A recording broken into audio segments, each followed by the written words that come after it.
நான் Govind, AMFI register mutual fund distributor and IRDA certified insurance advisor. தொடர்ச்சியாக March மந்த்லேருந்து நம்ம பார்க்கக்கூடிய ஒரே முக்கியமான விஷயம் FII அவங்களோட செல்லிங்கே குறைச்சிக்கிட்டே வராங்க அப்படிங்கிறத பார்த்துருந்தோம். மார்ச் மாதத்துக்கு அப்புறம் கண்டினியூஸாக செல்லிங்கே குறைஞ்சிக்கிட்டே இருக்குது. கண்டினியூஸாக இது மார்க்கெட்டுக்கு ஒரு பாசிட்டிவாக இருக்கிறதுக்கு வாய்ப்பு இருக்குன்னு பேசியிருந்தோம். மார்ச்லேருந்து 1,20,000 கோடி, 70,000, 55,000, 49,000. இப்போ ஜூலை மந்த் பார்த்தீங்கன்னா இன்னும் ஒரு வாரம் தான் ட்ரேடிங் இருக்குது. இது வரைக்கும் வெறும் 11,000 கோடிக்கு தான் செல் பண்ணியிருக்காங்க. ஸோ மார்ச்லேருந்து கண்டினியூஸாக அந்த செல்லிங் குறையிறத நம்மளால் இங்கே பார்த்துட்டே இருக்க முடியுது. ஸோ மார்க்கெட்லேயும் நம்ம நிஃப்டியில் பார்த்தீங்கன்னா மந்த்லி கேண்டில் மார்ச் மந்த் கேண்டிலுக்குள்ளேயே தான் அடுத்தடுத்து வர கேண்டில்கள்லாம் இன்னுமே நேரோ ரேஞ்சில் ரொம்பவுமே குறுகிய இடத்துக்குள்ளே வர்த்தகம் நடந்துட்டு இருக்கு. இங்கே பார்த்தீங்கன்னா தெரியும், ஏப்ரலில் ஒரு நல்ல புல்லிஷ் கேண்டில். அதுக்கப்புறம் மே, ஜூன், ஜூலை இந்த 3 மாதங்களுமே நிஃப்டி வந்துட்டு 23,600 24,200 அரௌண்ட் 400 இந்த ரேஞ்சுக்குள்ளே தான், ஒரு 1000 பாயிண்ட்ஸ்குள்ளே தான் மூவ் ஆகிட்டு இருக்கு. ஏதாவது ஒரு சைடு இது பிரேக் ஆனிச்சுன்னா மார்க்கெட் இங்கேருந்து புல்லிஷாக போகிறதுக்கோ அல்லது திரும்பவும் 22,000 போகிறதுக்கோ வாய்ப்பாக இருக்கும்னு நம்ம பேசிட்டு இருந்தோம். இப்போதைக்கு நம்மளோட பங்குச்சந்தையில் 23,800 23,600 ஒரு ஸ்ட்ராங் சப்போர்ட்டாக இருக்குது. 23,600 போன வாரம் தொட்டுட்டு அங்கேருந்து இப்போ ரெக்கவரி ஆகிட்டு ஒரு 150 புள்ளிகள் மேலே 23,750 மார்க்கெட் முடிஞ்சிருக்கு. ஆனால் இந்த வாரம் ரொம்பவே குரூஷியலாக இருக்கும். எய்தர் 23,600 பிரேக் பண்ணிடுச்சு கீழேன்னா 23,000 வரைக்கும் போகிறதுக்கான அதிகமான வாய்ப்பு இருக்குது. ஆனால் நிஃப்டியை கம்பேர் பண்ணும்போது பேங்க் நிஃப்டி நல்லாவே இருக்குன்னு சொல்லலாம்.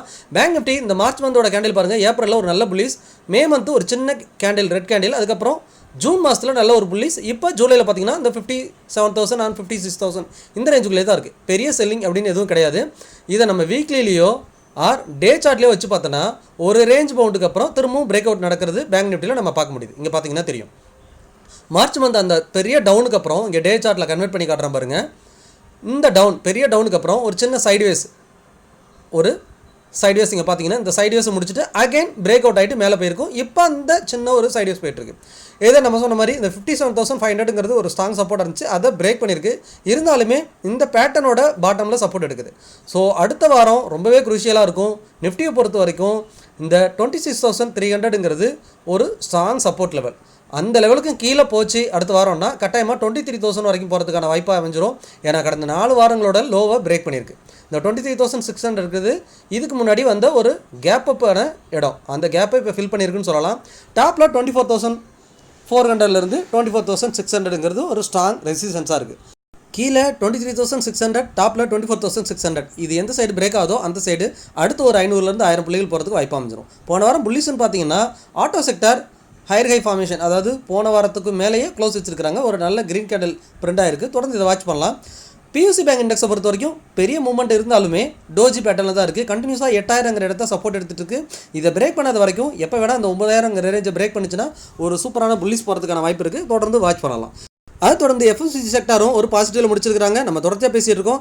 FMCG இண்டெக்ஸே சரி ஆல் டைம் இருந்து 30-35% லோவில் இருக்குது. வேல்யூவேஷன் பெட்டராக இருக்குது. இப்போ நம்ம நீண்ட கால முதலீட்டுக்கு இதை ஒரு இன்வெஸ்ட்மெண்ட் ஆப்பர்ச்சுனிட்டியாக யூஸ் பண்ணலாம். ஃபார்மா பொறுத்த வரைக்கும் நம்ம 16% ப்ராஃபிட்டில் இருக்கும். ஸோ இந்த ப்ராஃபிட்டுக்கு ஒரு சின்ன கரெக்ஷன் வரலாம் ஆர் சைட்வேஸ் போகலாம்.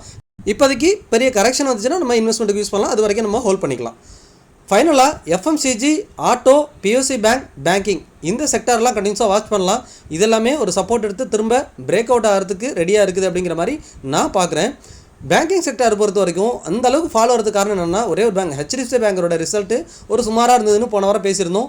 அது எந்த சைடு மூவ் இருக்கோ அந்த சைடு தான் Nifty and bank Nifty move ஆகும்னு பேசியிருந்தோம். ஸோ ஆல் டைம் ஹையிலேருந்து, அதாவது போன வாரத்தோட ஹையிலேருந்து ஏறக்குறைய 10% கிட்ட HDFC பேங்க் கரெக்ஷன் நடந்திருக்கு. இந்த கரெக்ஷன் தான் நிஃப்டி அண்ட் பேங்க் நிஃப்டியில் இவ்வளோ பெரிய ஒரு செல் ஆஃப் நடக்கிறதுக்கு முக்கியமான காரணமாக இருக்கும். இது வரைக்கும் நம்ம டெக்னிக்கலாக பார்த்துட்டோம். HDFC பேங்க் பாட்டமில் 730 ரேஞ்சை பிரேக் பண்ணிச்சுன்னா இனிமேல் ஒரு செல் ஆஃப் வரதுக்கு வாய்ப்பு அமைஞ்சிரும். பட் அது வராது அப்படிங்கிறது நம்ம நம்பலாம். ஃபண்டமெண்டலாக இன்னும் நிறைய பேட் நியூஸ் இருக்குது. ஆயில் ப்ரைஸ் இன்க்ரீஸ் ஆகிட்டு இருக்குது. இஸ்ரேல், ஈரான் அண்ட் யூஎஸோட வார் பிரச்சனை திரும்ப தொடர்ந்துட்டு இருக்கு. ஸோ இதெல்லாம் எதனா ஒரு பாசிட்டிவ் நியூஸ் வந்தது அப்படின்னா கட்டாயமாக மார்க்கெட்டுங்கிறது சப்போர்ட் எடுக்கிறதுக்கும் வாய்ப்பு இருக்கும். ஸோ நிஃப்டி பொறுத்த வரைக்கும் 23,600 ரொம்பவே குரூஷியல்.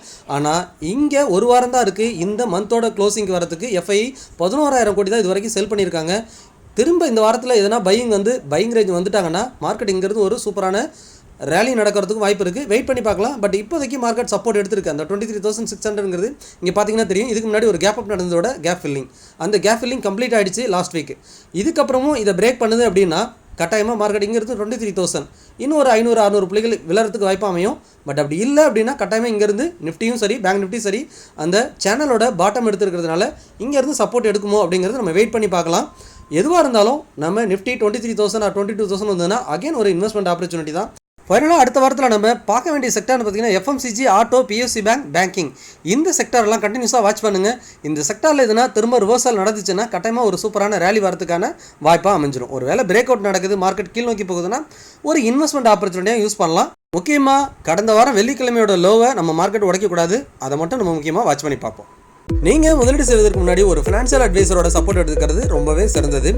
நான் Govind, AMFI register mutual fund distributor and IRDA certified insurance advisor. உங்களோட ஃபினான்ஷியல் கோல்ஸை மியூச்சுவல் ஃபண்ட் முதலீடு பண்ணுறது மூலியமா ஈஸியாக அச்சீவ் பண்ண முடியும். அதுக்கு நீங்கள் செய்ய வேண்டியதெல்லாம் டிஸ்பிளே தெரியுற வாட்ஸ்அப் நம்பருக்கோ அல்லது மெயில் ஐடிக்கோ தொடர்பு கொள்ளுங்க. அது மட்டும் இல்லாமல் உங்கள் ஃபேமிலியை ப்ரொடெக்ட் பண்ணுறதுக்கான ஒரு டேர்ம் அண்ட் ஹெல்த் இன்சூரன்ஸை பெட்டரான மெத்தடில் சூஸ் பண்ணுறதுக்கு நீங்கள் என்ன தொடர்பு கொள்ளலாம். மார்க்கெட் பற்றின ரெகுலர் அப்டேட்டுக்கு மறக்காம டெலிகிராம் சேனல்லையும் கொடுக்குறேன், சர்ச் பண்ணி ஜாயின் பண்ணிக்கோங்க. நீங்கள் நம்ம சேனலுக்கு புதுசாக இருந்தீங்கன்னா நம்ம சேனலை சப்ஸ்கிரைப் பண்ணுங்கள். உங்களோட ஃப்ரெண்ட்ஸ் அண்ட் ஃபேமிலிக்கு மறக்காமல் ஷேர் பண்ணி பார்க்க சொல்லுங்கள். மீண்டும் ஒரு நல்ல வீடியோவில் சந்திக்கிறேன். உங்கள் கோவிந்த்.